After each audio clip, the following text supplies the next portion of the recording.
Hello दोस्तों, कैसे हो। आशा करती हूँ कि आप सब ठीक होंगे। आज अपन पढ़ने जा रहे हैं वित्त व्यवस्था का 8वां लेक्चर पढ़ेंगे। ठीक है, इसके बाद एक लेक्चर और आएगा, फिर वित्तीय व्यवस्था अपनी कंप्लीट हो जाएगी। तो क्या है वित्तीय व्यवस्था का है, तो क्या है वाणिज्य बैंक के कार्य पढ़ना है। अपन क्या पढ़ना है, वाणिज्य बैंक के कार्य पढ़ना है। तो वाणिज्य बैंक के कार्य कितने प्रकार के होते हैं, तो 3 प्रकार के होते हैं। पहला कार्य है प्राथमिक कार्य, दूसरा एजेंट के रूप में कार्य करना, और तीसरा है वर्तमान कार्य। तो पहला पढ़ते हैं अपन प्राथमिक कार्य पढ़ते हैं। ठीक है, क्या पढ़ते हैं प्राथमिक कार्य। तो इसमें क्या कहा गया, तो इस प्राथमिक कार्य में वाणिज्य बैंक क्या करता है, तो जमा को स्वीकार करता है और ऋण को प्रदान करता है। क्या है, जमा स्वीकार करता है और ऋण प्रदान करता है। तो जमा को भी किस प्रकार स्वीकार करता है, जमा को निम्न तरीकों से स्वीकार करती है। जो वाणिज्य बैंक है वो जमा को किस प्रकार स्वीकार करती है, तो खातों के माध्यम से स्वीकार करती है। तो खातों के माध्यम से भी पर किस प्रकार से, तो क्या है चालू खाते के रूप में और बचत खाते के रूप में और चालू खाते के रूप में वाणिज्य बैंक है जो कि जमा स्वीकार करती है। ठीक है, फिर आया जनधन खाता। अब जनधन खाता क्या होता है, तो पढ़ते हैं भारत सरकार द्वारा 15 अगस्त 2014 को जनधन खाता योजना की घोषणा की गई थी। जो जनधन खाता योजना घोषणा है ना, इसकी जो भारत सरकार के द्वारा इसकी घोषणा कब की गई थी, तो इसकी घोषणा की गई थी 15 अगस्त 2014 को जनधन खाता योजना की घोषणा की गई थी। परंतु इसकी शुरुआत कब की गई थी, इसकी शुरुआत कब की गई थी, तो 28 अगस्त 2014 को इसे लागू कर दिया गया था। 15 अगस्त 2014 को इसे क्या किया था, इस योजना की घोषणा की थी, और उसे लागू कब किया था, तो उसे लागू 28 अगस्त 2014 को लागू कर दिया था। इसके तहत वित्त समावेशन को बढ़ावा दिया जा रहा था। जो जनधन खाता ना, इसके तहत क्या किया गया, वित्त समावेशन को बढ़ावा दिया गया, और इसके तहत जीरो बैलेंस पर खाता खुलवाने की सुविधा सभी बैंकों में उपलब्ध कराई गई।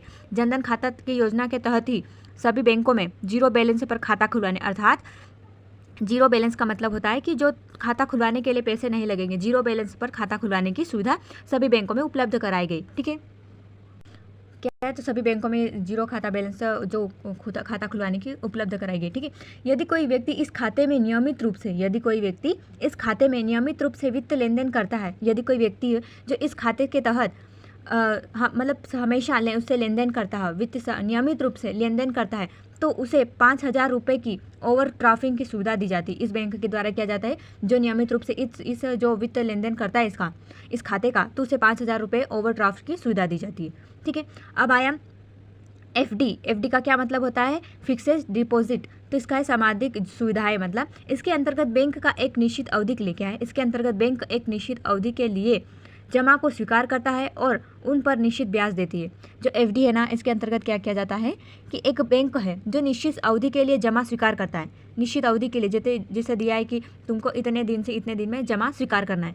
ठीक है, तो क्या करता है, इस एक बैंक है जो निश्चित अवधि के लिए जमा स्वीकार करता है और उस पर एक निश्चित ब्याज देती है, और उस पर एक क्या निश्चित ब्याज देती है। ठीक है, अब ऋण, तो ऋण क्या होता है, बैंक द्वारा ऋण तो दिया जाता है, परंतु वो ऋण है क्या, तो बैंक की आय का मुख्य स्रोत ऋण होता है। बैंक की आय का मुख्य स्रोत क्या होता है, ऋण होते हैं, और वह अपने ग्राहकों को ऋण देना और ऋण देकर उसे आय अर्जित करते हैं। जैसे कि कोई बैंक से ऋण लेने गया है, ठीक है, क्या है, ऋण लेने बैंक से गए, तो वो ऋण तो देगी अपन को, परंतु उसके बदले में अपन को आय प्रदान, जो ग्राहक है उसको ऋण तो प्रदान करेगी, परंतु उससे क्या करेगी, वो आय अर्जित करेगी।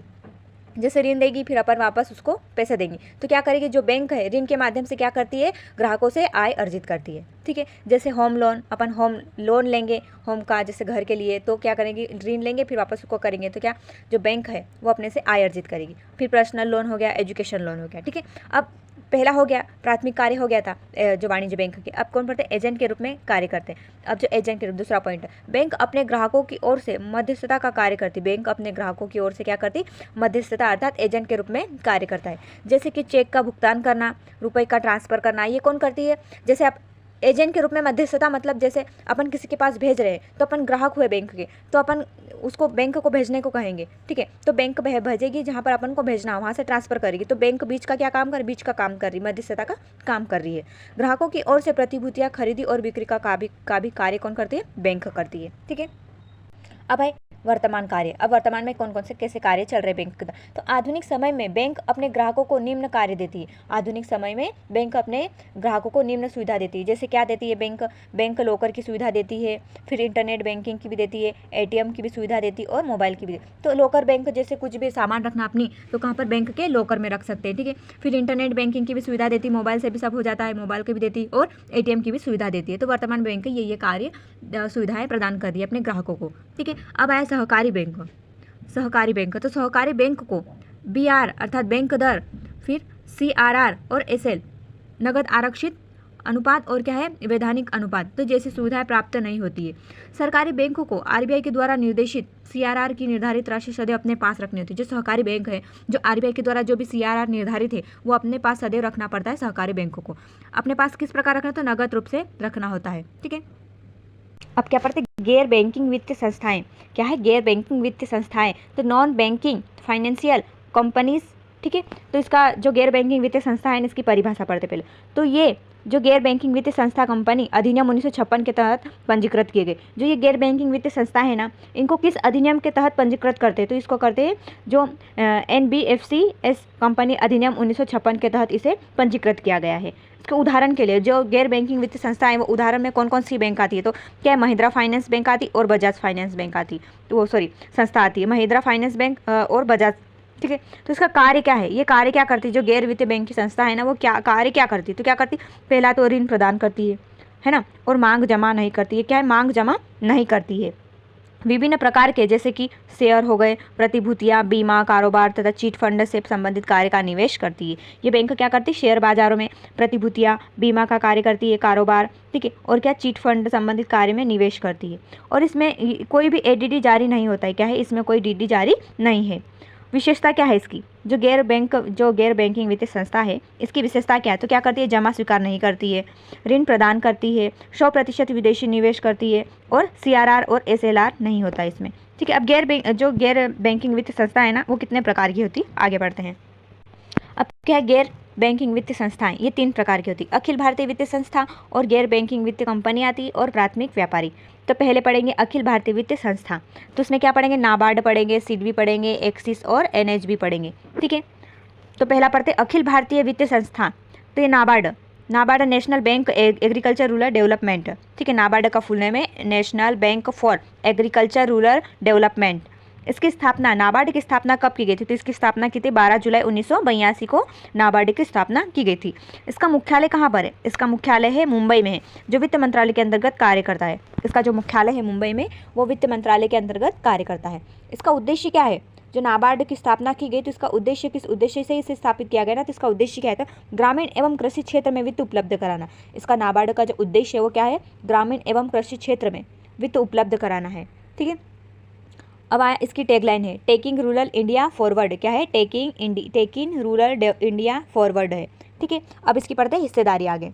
अब इसकी हिस्सेदारी जो 99% इसकी हिस्सेदारी नाबार्ड की कहाँ पर, भारत सरकार के पास होती। 99% जो इसकी हिस्सेदारी वह कहाँ पर, भारत सरकार के पास होती। और जो 1% है 1% RBI के पास होती है। 99 भारत सरकार के पास होती है और 1% कहाँ पर होती है, RBI के पास होती है। इसका नोट बी शिवरमन समिति की सिफारिश पर 1969 में गठित की गई थी। 1979 में से गठित किया गया था। जो नाबार्ड है वो किस समिति की सिफारिश पर की गई थी इसकी गठन, तो इसका गठन किया गया था बी शिवरमन समिति की सिफारिश पर इसका गठन किया गया था।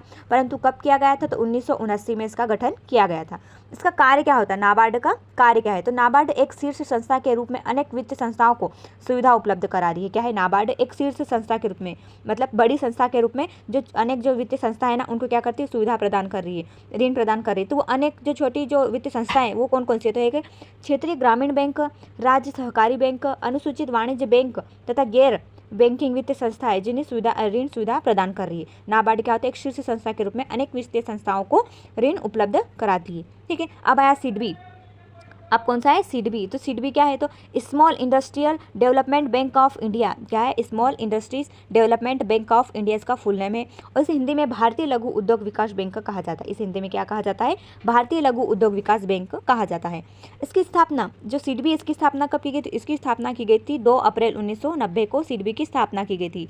और नाबार्ड की स्थापना कब की गई थी, तो 12 जुलाई 1982 को की गई थी। और जो सिडबी इसका मुख्यालय कहाँ पर, इसका मुख्यालय है लखनऊ में। यह भी वित्त मंत्रालय के अंतर्गत कार्य करता है।